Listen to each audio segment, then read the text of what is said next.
Promptly at 1 o'clock.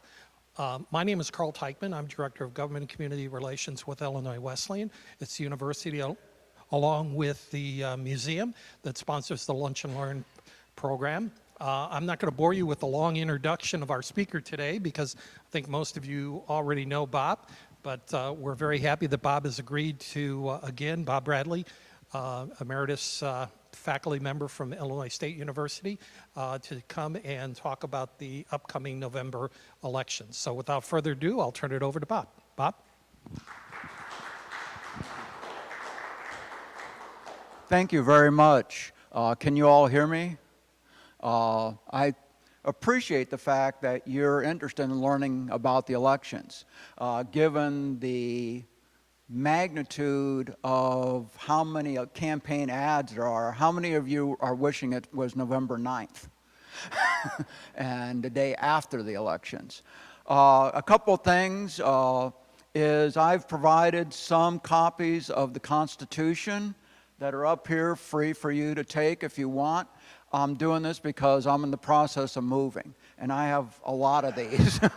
And also, one of the things that I did, for those of you who watch the election, is I came up with 4 versions of a bingo card, so that if you watch the elections, you can play it, you know, as a traditional bingo, 4 squares, fill in all the squares. All these will be mentioned sometime during the election, regardless of what channel you watch.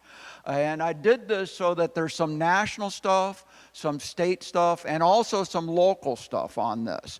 So on some of these, you're going to, you know, when they flip to the local stations, lo and behold, you can still do the bingo card because there's some local names on here. So I thought that might be interesting. Or you can make it a drinking game, whatever you choose to do.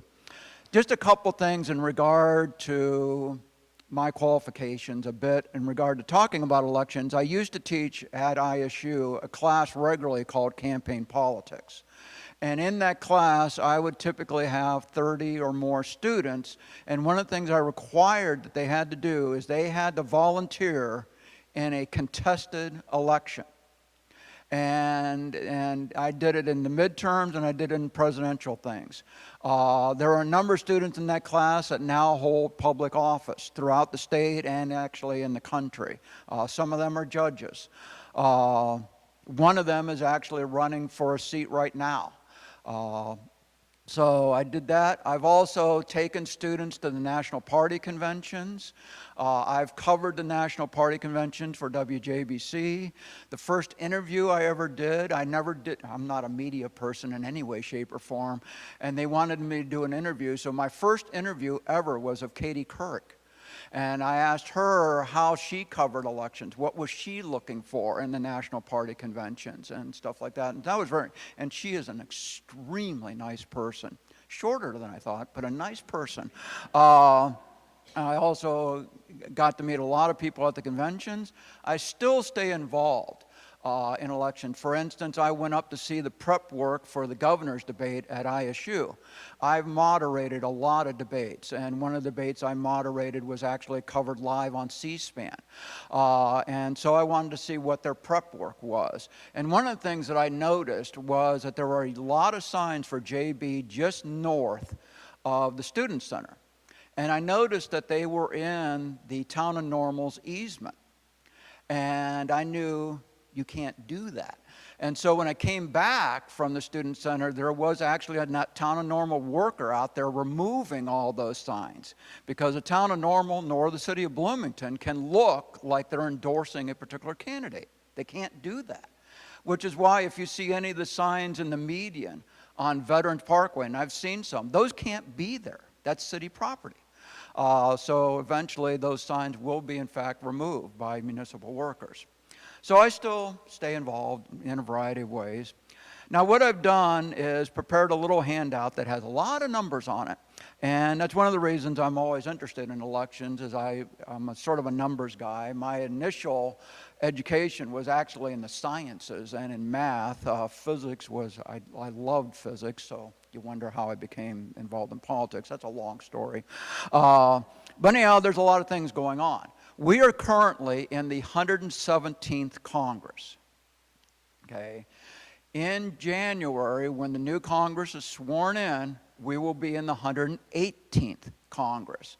If you want to figure out how old we are as a nation, multiply 118 by 2. And that's how old we are in terms of having a government and a Congress. All the House seats are up for election. That's why they go 117th, 118th, because every House seat is up for election. That means there's 435 House elections throughout the country. Currently, the Democrats have a very slim majority in the House. They have 220 members. There are 212 Republicans.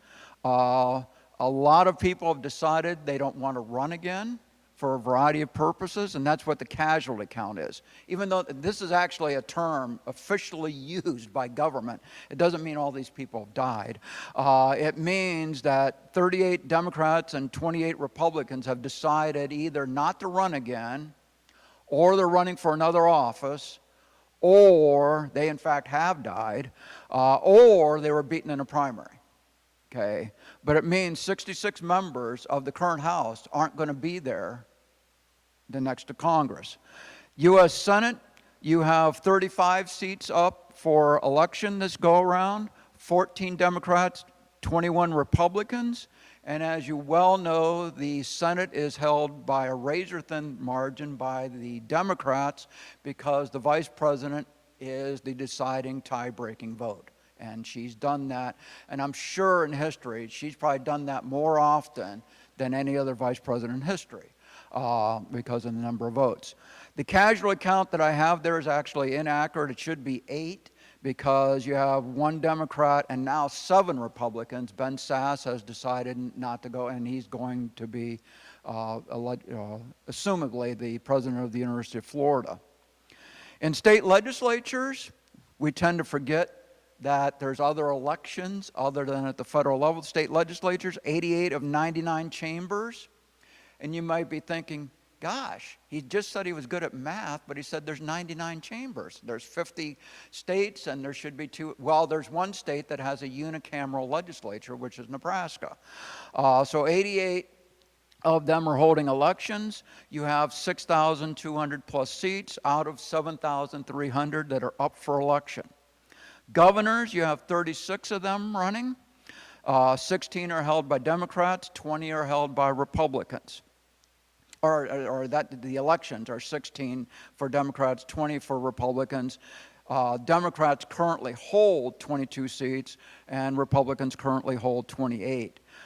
There are 8 governors that have decided not to run again.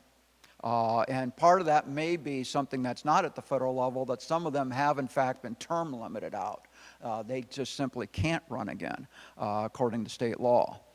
One of the races that's interesting, well, I'll talk a little bit more about the Republican and Democrats at the state legislature level. And this is critical. A lot of people, and in fact some of the parties, don't put a lot of attention on state legislatures, but the Democrats are a majority in 36 chambers. Republicans are a majority of 62 chambers. Where that makes a huge difference is something that just happened, which is called redistricting. The majority party controls the drawing of district lines. And I will show and talk about that in the state of Illinois and what that meant for the state of Illinois. And there was something that was redistricted in the state of Illinois that hardly anybody's paid any attention to. And this is maybe one of Pritzker's greatest triumphs, was getting this body redistricted, which is the state Supreme Court. A lot of people don't realize that the Republicans could be the majority on the Illinois Supreme Court. And part of that is because of some of the things that have gone on in terms of redistricting. Anyhow, trifecta, that phrase there means where one party has control of both chambers of the legislature and the governor. Okay, so they're in control of the House, the Senate, the governor. In that situation, Republicans have 23 trifectas. They control everything at the state level. Democrats have 14. You're in the state. That's a Democrat trifecta. And then divided is 13. Now, the race that I think is going to get a lot of attention that hardly anybody cared about in any other year is Secretary of State's position. Because the Secretary of State in most states, not every state, in most states, controls elections and how ballots are counted, when they're sent to D.C. in terms of the presidential race, all kind of things, typically put out voters' guides, guides for the candidates, all those type of things. Some states, Secretary of State doesn't do that. It's the Attorney General or somebody else. But in many states, Secretary of State does that. There are 27 Secretary of State positions up for election this cycle. 14 Republican, 13 Democrat. Right now, the Republicans hold 27 Secretary of State positions, Democrats hold 20. There are some states that really don't have a Secretary of State position. There are 11 Secretary of State, for a variety of reasons, have decided not to run again. Can you think of a reason why a person in control of elections this cycle might not want to run again? Okay, you've all thought of it. There are 84 state Supreme Court seats up for election. 2 of those are contested in the state of Illinois. 1 of those is a retention election. So we account for 3 of those 84 in this state. And we'll talk a little bit about that down the road. I want to set up a little bit of a context of what is about to happen, or what is actually already happening. I don't know if any of you early voted yet, but you could now early vote in the state of Illinois.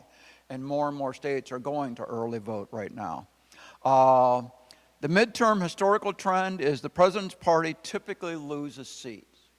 And that is typically there's problems, the president's party gets blamed for it, and they lose. I mean, I just provided a simple explanation that people have written a lot of books on. But that's why the president's party loses seats. You know, if there's high gas prices, if there's a war, if there's a terrorist attack, if there's a lot of crime, the president gets the blame. And his party gets the blame. This extends national and state. And actually, as we have seen, and I've talked to a lot of people, it now is extending down to the local level. And what's happening at the national level, particularly on 2 people, is really starting to even affect local races, and that's Trump and Biden. And there's a lot of impact on how people feel about those on county board races.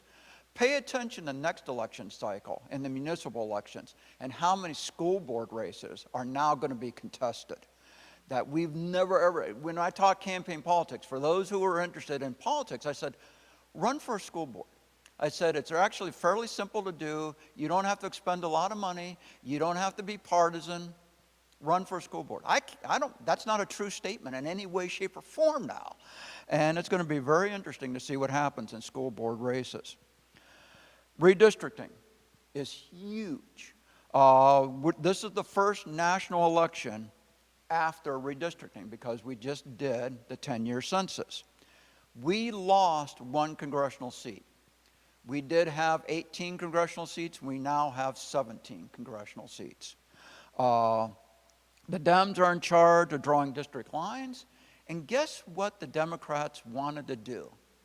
They drew district lines to put Republican incumbents against each other. And so the 15th was Mary Miller versus Rodney Davis. And if you think Trump didn't have an effect on Illinois politics, he came in with a full endorsement of Mary Miller and called Rodney Davis a whole variety of things. And Rodney Davis got blown out in the primary. The 16th would have been fascinating as a race. But a person decided not to run again because he saw the writing on the wall. Adam Kinzinger, you can think a whole variety of things about him, but one of the things he is not stupid. And he realized the writing was on the wall. And he realized that his chance of winning that district as it was reconfigured, being up against Darren LaHood, was pretty much nil. And so he decided to drop. Campaign financing. This is the first cycle where I and a whole variety of people that follow elections have seen this phenomena, and that is Democrats spending a lot of money in Republican primaries. getting the candidates that they want their candidate to face. Illinois was absolutely huge for this. And Pritzker poured a lot of money in to make sure that he did not face Irvin in the general election. And he got the candidate he wanted. He wanted to face Darren Bailey because the odds maker told him that would be your greatest chance of victory, is to face Darren Bailey. And so he put a lot of money in that. But Pritzker put money into North Carolina. He put money into Delaware. He put money into other places for the same reason.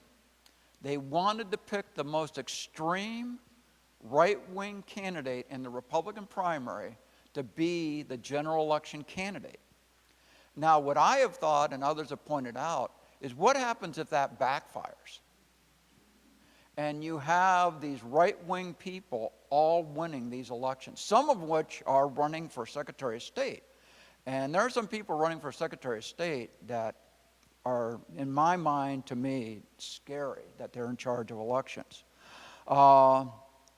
Is it a referendum on Trump or Biden? And one of the things that the Republicans dearly hoped is that Trump would fade into the woodwork and that it wouldn't be a referendum on him. But bless his heart, he won't fade into the woodwork. And he goes out and does these rallies, oftentimes. And one of the things that I will credit the national networks with is they don't cover his statements at rallies anymore. I mean, CBS, NBC, ABC don't cover him anymore at rallies. And it's usually, if you want to see what he said, it's usually you go to MSNBC or Fox or somebody else.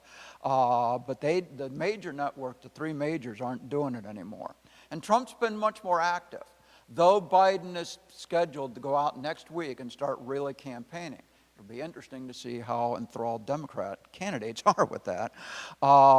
And one of the things that will be very interesting, for those of you who think that Trump's about out of the woodwork yet, next week will be fascinating because a judge has ordered Trump has to give a deposition in a case that a lot of people have forgotten about. And this is the case where the woman is accusing him of rape in a department store in New York. And a judge has ordered that he has to show up for a deposition next week in person. You think that'll get any coverage? And he will be in the news again.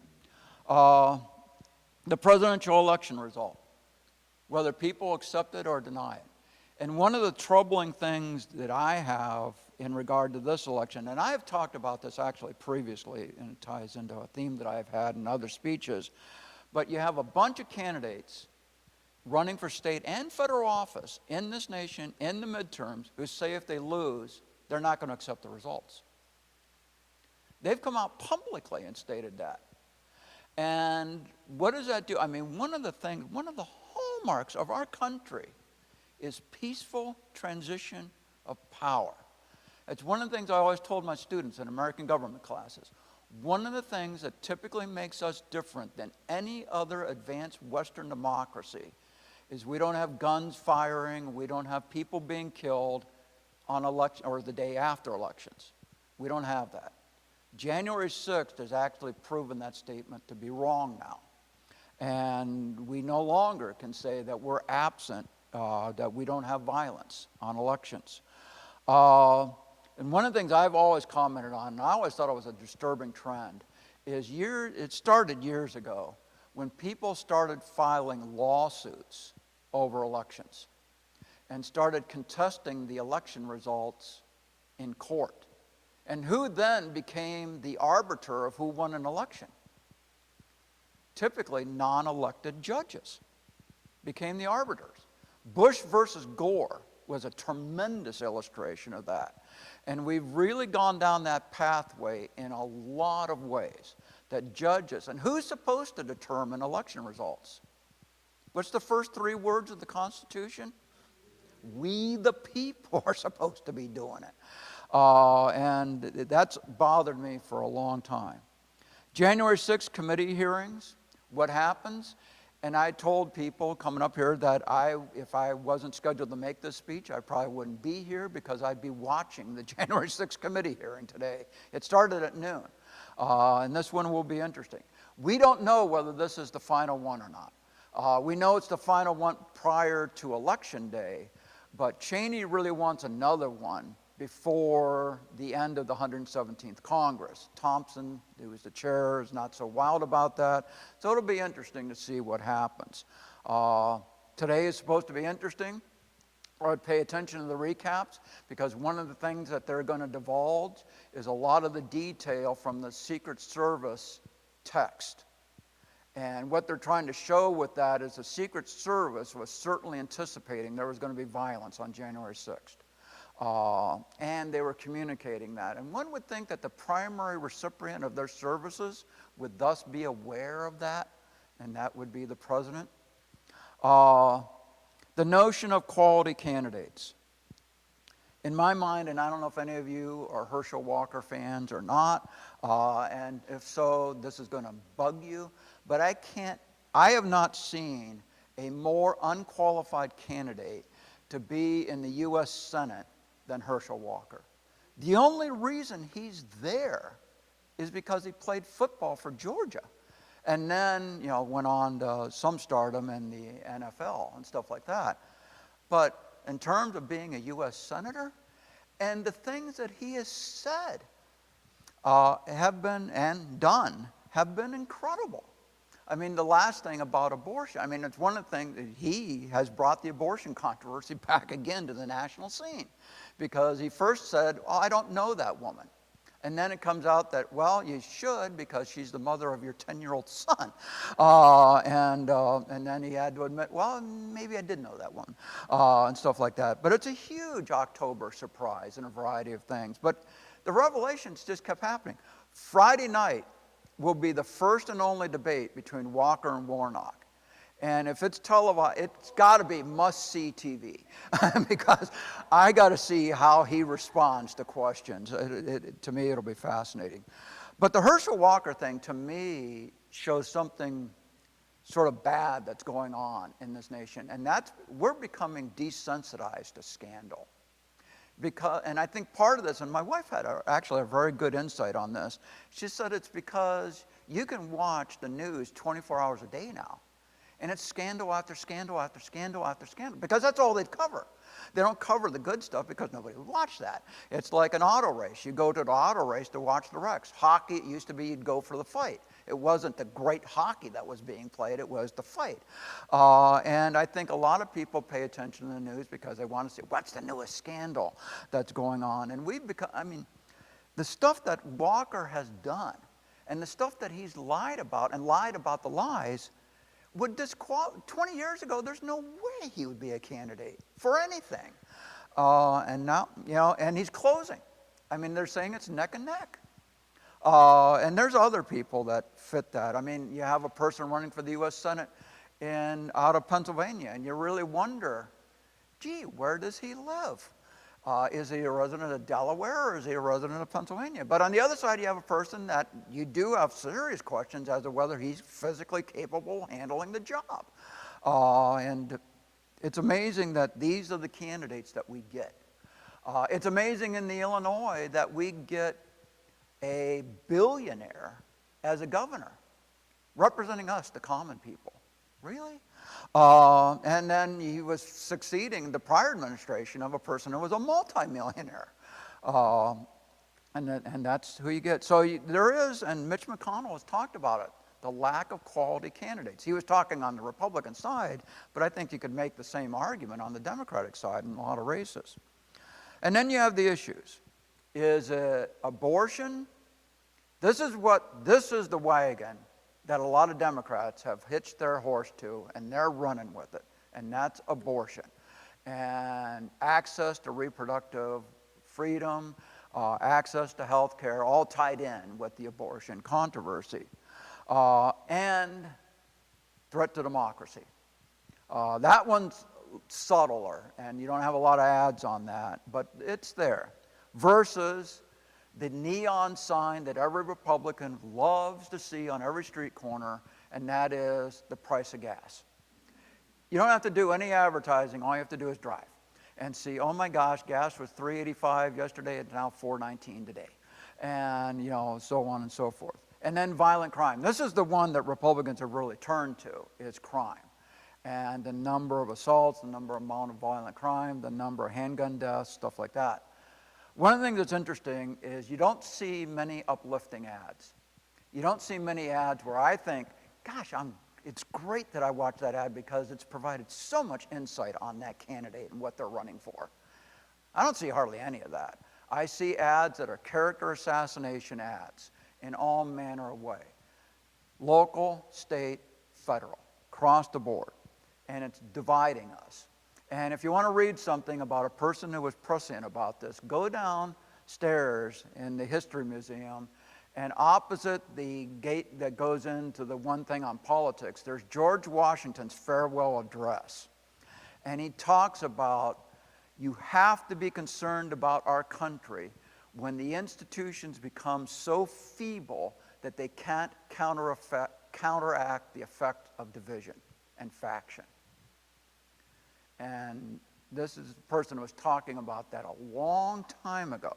He was not a big fan of political parties, which is what he was talking about in the farewell address. But think about how pertinent that is today and whether we will recover from the divisiveness of faction and stuff that's going on right now. Public confidence in governmental institutions, all-time low.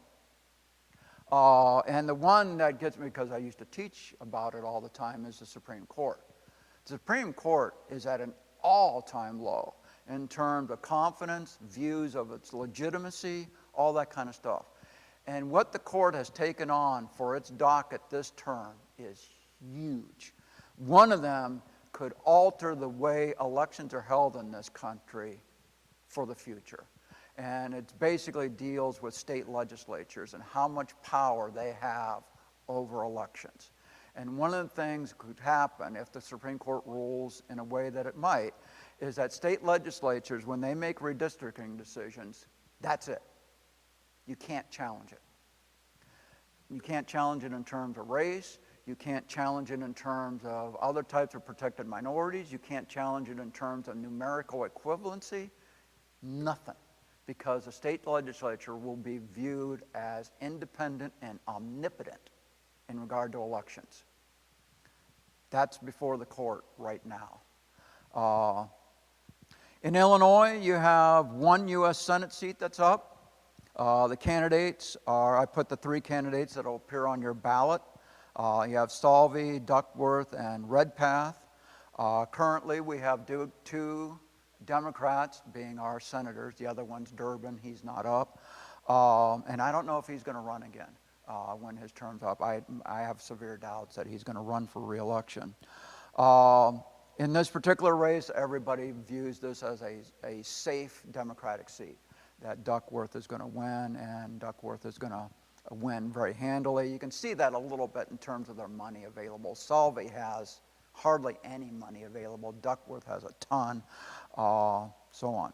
U.S. House seats, there's 17 up. Currently, this state is divided between 5 Republicans and 13 Democrats. And to focus this a little bit on where we're at, McLean County, you're either in the 16th or 17th district. And I'm moving. I will be unpacked by the year 2025.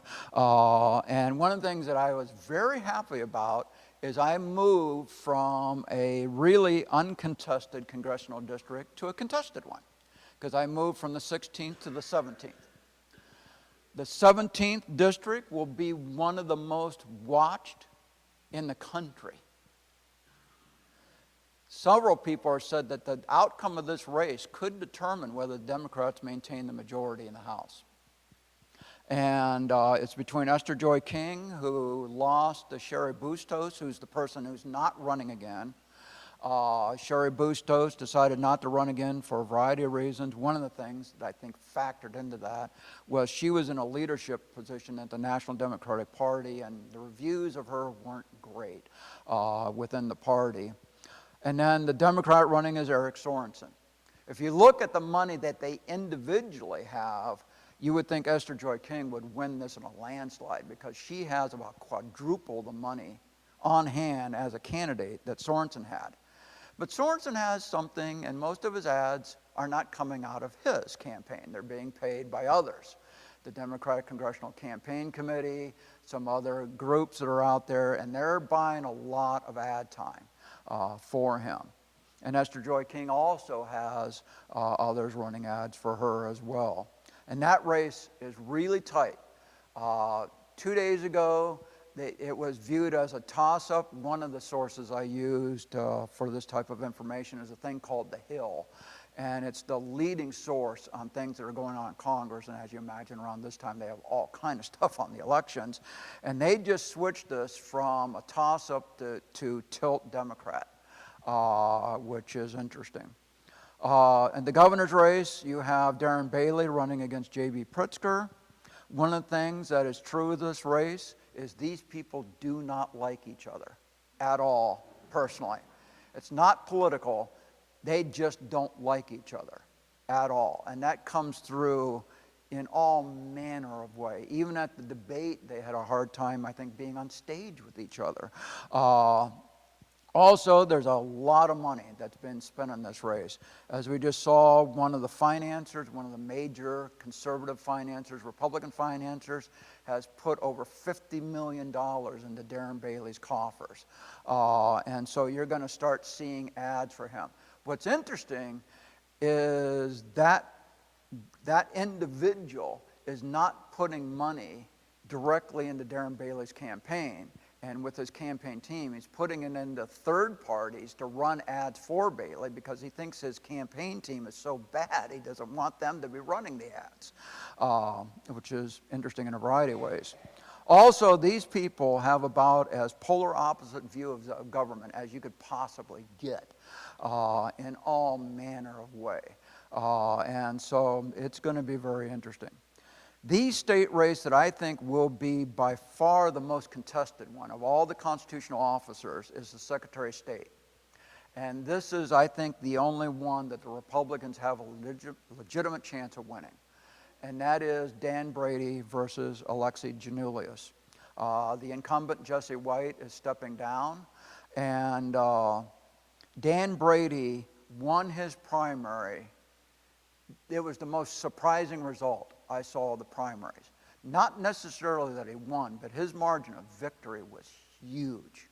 And he was going up against a person that was heavily financed by another person that was pouring a lot of money into the Illinois primaries, who subsequently, because all his candidates lost, decided that life in Florida would be better.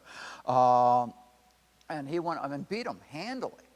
And this is a real interesting race. If I was teaching campaign politics, I'd be telling my students to really pay attention to this race, not because it's contested, but because the styles of campaigning are so radically different in this race. Dan Brady, as you know, and the prevailing thought was if there's ever 3 people that are gathered, Dan Brady will be there as the 4th. And that's what he's done. He's gone to every county in the state of Illinois, been to everything. He is much more a grounds person, knock on doors candidate, and he is working. Nobody will ever outwork Dan Brady as a candidate. Alexi Giannoulias is a much more modern campaign, depending on TV ads, the internet, text messages, stuff like that. Dan Brady's much more old-style campaign. And so it's going to be very interesting to see which one of those prevails. It'll be in terms of an educational endeavor, it'll be fascinating to see which one of those prevails. In the Illinois General Assembly, we have 3 legislative districts. Now, that may not make much sense to you unless I say those are actually, legislative districts are where state senators are elected from. And we call them in the state of Illinois legislative districts. And so we have 3 of them. Only one of them is contested. You want to see the example of redistricting? One of the things the Democrats said, well, you guys control downstate, well, we're going to concentrate you into certain legislative districts. And no Democrat who thinks they're going to win is going to run against you, which in fact happened in the 44th and 53rd districts. The 46th is real interesting. That's Dave Kaler's district. And if you look at the map from what it was to what it is now, Dave Kaler's district prior to redistricting went from Peoria west. So it included a lot of rural area to the west of Peoria. And the Democrats decided, you know, we'd really like to hold on to a downstate Senate seat. So what we're going to do is try to enhance Kaler's chances of being reelected. And we're going to flip the district and run it from Peoria east. So that it now includes Bloomington. And one of the things that I was very happy about when I moved is all of a sudden I'm in the 46th district. I'm in a competitive race. And it's between Desi Anderson and Dave Kaler. But this is redistricting. This is trying to make sure that a Democrat holds on to a central Illinois state Senate seat. Because the 44th, 53rd, they gave up on those. Democrats said, we don't have any chance of winning those, so we're not going to do it. One of those is actually held by a former student of mine, the 53rd, that's Jason Barrickman's seat. And he's not opposed. Representative districts in McLean County, there are 5 of them. You have the 87th, 88th, and each legislative district is split into 2 representative districts. So we have 59 state senators, which means, if you quickly calculate 2 times 59, means that we have 118 members in the House in the General Assembly, because each state Senate seat basically is divided into 2 representative districts. So we have the 87th, 88th, 91st, 105th, and 106th members of the House in McLean County. Of those, 4 of them are uncontested. There's no Democrats running in 4 of them. In one of them, the 91st, there is a Democrat running. And this will be paid attention to. The 91st district is the epitome of redistricting. This is the Democrats trying to get a member in the House, in the General Assembly, who's a Democrat out of Central Illinois. So they created the 91st district specifically to do that. And so the Republican running is Scott Preston, and the Democrat is running is Sharon Chung. And when I moved, guess what district I ended up in? The 91st. So I moved and I got into 3 competitive races, and in my old address I was in none. And so I thought that was cool. Also, full disclosure, Scott Preston is a former student of mine. He took my campaign politics class. He also went with me. I started doing a trip to Washington, D.C. called a Civic Engagement Study Tour, and he went with me twice on that tour. And one thing and this is not an endorsement or anything else for Scott Preston, but one of the things that he did, and I asked all my other students to follow this example, regardless of the speaker. And at that time, Debbie Halverson was the member of Congress from here, the last Democrat really at the federal level from this area. And she, as you might know, if you know Scott Preston at all, she and Scott Preston didn't share much in terms of political views. But after she spoke, he went up and shook her hand, said, I am so happy you addressed us. My name is Scott Preston. What you said was just invaluable. And he did that for every speaker, whether it was a liberal think tank, a progressive group, conservative group, whatever. And I told my students, because all of them articulated they'd like to work in Washington. I said, that's the way you do it. You get to know these people. You make contact. Because any person that's hiring in Washington could care less about this being your resume or what you've done. They either want to know you or they know somebody that they trust knows you. And that's how you get a job in Washington. Actually, that's true in a lot of places. And then I told all my students, you guys need to do that. What Scott's doing, you all need to do. And they paid attention to that. Anyhow, the thing that I was talking about earlier that I think is really interesting is the Illinois Supreme Court. The U.S. Supreme Court ruled a long time ago that state courts that are subject to election don't have to redistrict. They said they're not covered by the redistricting orders, like Baker versus Carr and all that stuff. Those don't apply to state court elections, which is interesting. You could ask why, but we won't get into that. The Illinois Supreme Court has not been redistricted since 1964. We had the same lines, the same district lines since 1964. And Pritzker went to the General Assembly and said, you know what would really be cool? Let's redistrict the Illinois Supreme Court's districts. And so the 4th district that we're in right now has been expanded tremendously. There's 41 counties in our circuit, in our district, in the 4th district. We go up north of Rockford, down to St. Louis, and almost all the way to Indiana. Geographically, we're the largest district in the state now. And I've talked to some, I still have some contact with some of the people that serve on the 4th Appellate District. And I said, what's that done to your workload? And they all said, oh my God. And they've had to get people from other districts to come in and help with the workload because it's expanded tremendously. The districts that they shrunk were the 2nd and 3rd districts. They shrunk both of those to eliminate a lot of rural areas in the 2nd and 3rd districts. Why would you eliminate rural areas if you're a Democrat? Okay, it's all occurred to you. And so they've done that. The 2nd and 3rd districts are the ones that are having races right now. Pritzker, being a little bit astute, realized that these were going to be up for election and had them redistricted before the elections so that the shape of the districts would be totally different than what they are now. For those of you who don't know, the 1st district is Chicago.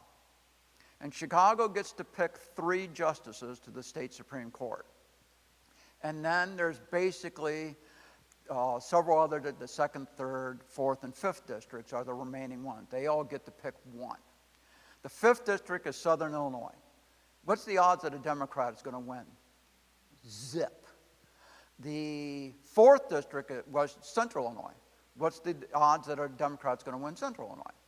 Zip. Okay. The one that was sort of divided were both the 2nd and 3rd because you had Rockford in one of them. Well, anyhow, what you have is 2 contested seats. We haven't had that in the Illinois Supreme Court since the year 2000. So think how long it's been since we've had contested races for 2 seats at the same time. Okay.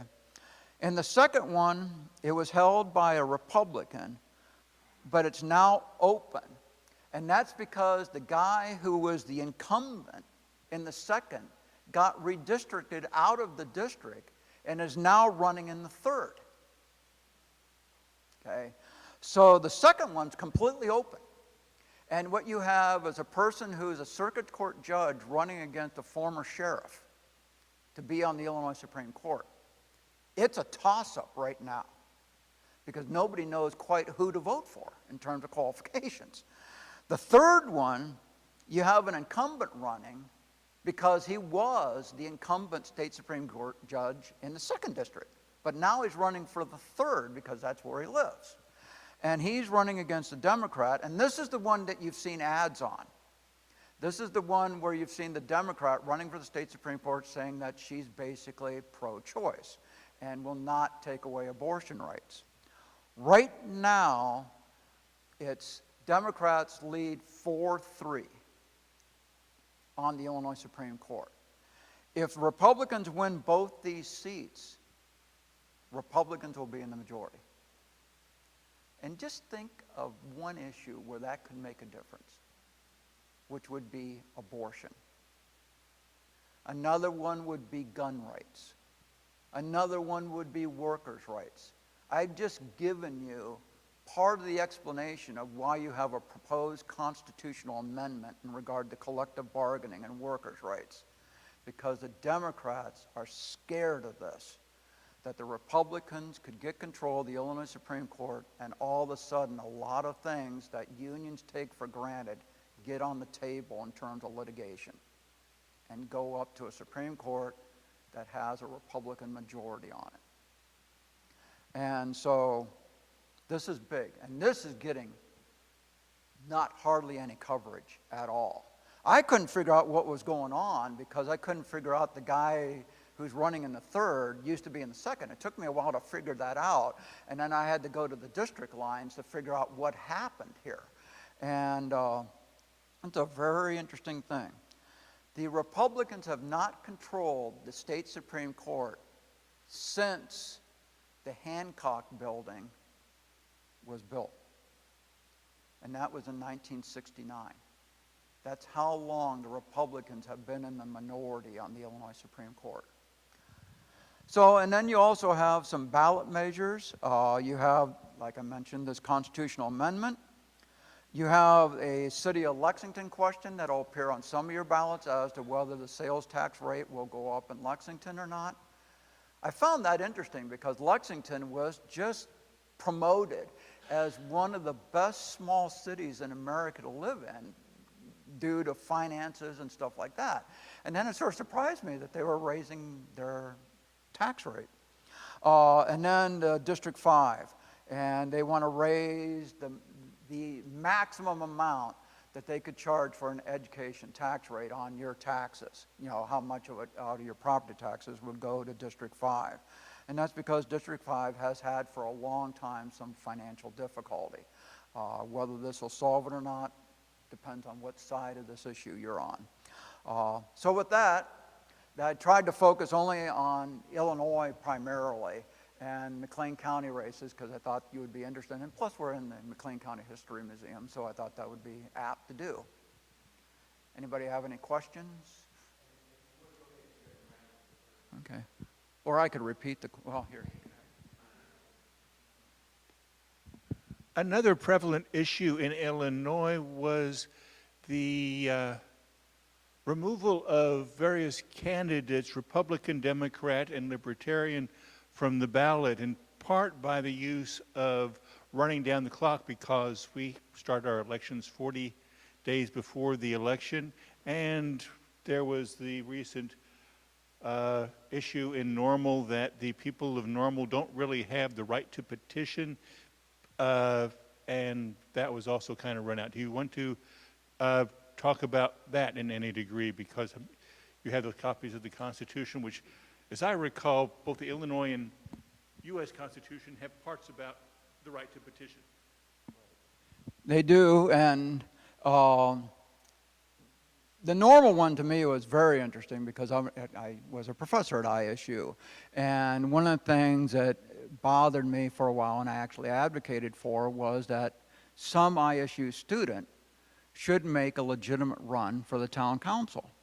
Because at the time, when I was doing this, they constituted over 50% of the eligible voters and weren't there. And I still view that that's one of the reasons why they went to at-large elections. They've had and why they never changed to a ward system, because they're very concerned about the power that ISU students would have on the town council if you went to a ward system. And because if you still look, I mean, the ISU students are constant, and the town has done everything it can to concentrate them on campus. I mean, it used to be ISU students were spread across the community because they didn't have the dorms and the residence halls and stuff like that. And but it is interesting. It got down to whether the town of Normal is a town or a village. And the judge's decision was that basically only a village could do what the petition asked for and a town could not. And that's very interesting. And I think people need maybe do some research on that, because one would argue that the town of Normal, when in the state constitution, the distinctions were made between town and village, which was a long time before our current state constitution, whether those are still relevant or not. Well, that still makes sense or not. In my mind, it doesn't, but then I'm not a judge. In terms of the petitions, I mean, you had several county board people that had to go through and refile because their petitions were faulty. And they did so without objection, because oftentimes in local elections it was the Republicans that were challenging the petitions of libertarians. And so, not to appear to be completely hypocritical, they went along with the challenges and refiled. And I thought that was right. And the right to petition wasn't, I mean, basically the residents of the town of Normal did exercise their right. I mean, they did get the petition, they did get it heard before a judge. So just because the judge didn't rule in their favor doesn't mean that the right was denied. I mean, they were able to raise the question, and it's a very interesting question. The town of Normal and ISU are completely different than what they were in 1970. I mean, 1970 marked, I mean, ISU was well beyond what people thought that university was going to be. They thought that university was going to be a max of about 11,000, 12,000. And now it's way beyond that. And what didn't catch up for a long time were zoning laws. And you had, all of a sudden this multi-residential apartment building being built right next to, Grandpa and, Grandma Jones. And Grandma got more of the power because the police knew they voted. And they knew students, even though they were living in a 250 resident, none of them were voting. And as a police officer, I pay attention to who's voting and who's not voting. So, any other questions? Back to Herschel Walker. I was a big football fan. He's an idiot. But he's not a senator. Illinois did have a senator who's probably just as bad, Carol Moseley Braun. Would you agree? Well, I don't think, in terms of scale of badness, no, I don't think they're equivalent. Though Carol Moseley Braun didn't, I mean, one of the things that we did, I used to be a political scientist, and there's a meeting called the American Political Science Association where you have several thousand political scientists meeting in D.C. at one time. And as an elected member of the House or the Senate, what meeting would you like to go to? Because these are a lot of people that are providing commentary on the major networks about elections and stuff like that. Well, Carol Moseley Braun was scheduled to be a featured speaker at one of the sessions. There were 2,000 people in attendance. She didn't show up and gave no excuse, other than afterwards they said, well, she didn't know what metro to get on to get to and our meeting was at a very prominent place. It was where Reagan was shot, outside of it. And so I mean, she knew, and it was incredible. And there were other things like that happened during Carol Moseley Braun's tenure. Debbie Halverson comes in to meet with me and 20 students and starts out saying, I really don't know what to say to you.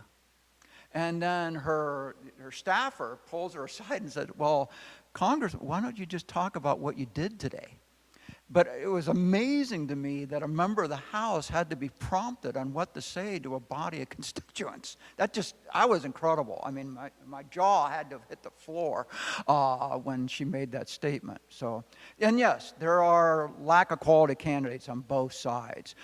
Even right now, there's lack of quality candidates on both sides. And that's begged my question. And it ties into how much negativity is going on right now. What person in their right mind is going to subject themselves? I mean, Colin Powell, his wife told him, there's no way I want you to run for federal office because I don't want you to go through all the, I'll use a better crap that you're going to hit in this. Okay. Any other questions? I think we're probably about at the point where I need to stop. Well, thank you very much for listening. And I hope you, and the most important thing is if you've not done it, vote. Vote like your life depends on it. Thanks again, Bob. This has kind of been a little bit of a humbling experience because I think this is the first lunch and learn that we've had on site. Yes. And we've got some new folks on hand here. We got Michaela Harris back there, and Maria Mears in education. She's in marketing. And of course, Tori, she's our curator of digital humanities, and she makes this happen. So we want to make sure you understand today that this has been live streamed. So if you want to go back and critique the results of Bob's presentation today, I think it's the museum's YouTube, right? It'll be on later. Yes. Mm-hmm. Yes. Yes. Yeah, again, I just want to thank you all for coming, and hope to see you next month. You know, the museum's mission, of course, is, well, we pride ourselves in diversity of perspectives. So that's our mission. So this is perfect. I won't say anything about Herschel Walker, except I think it's a trap.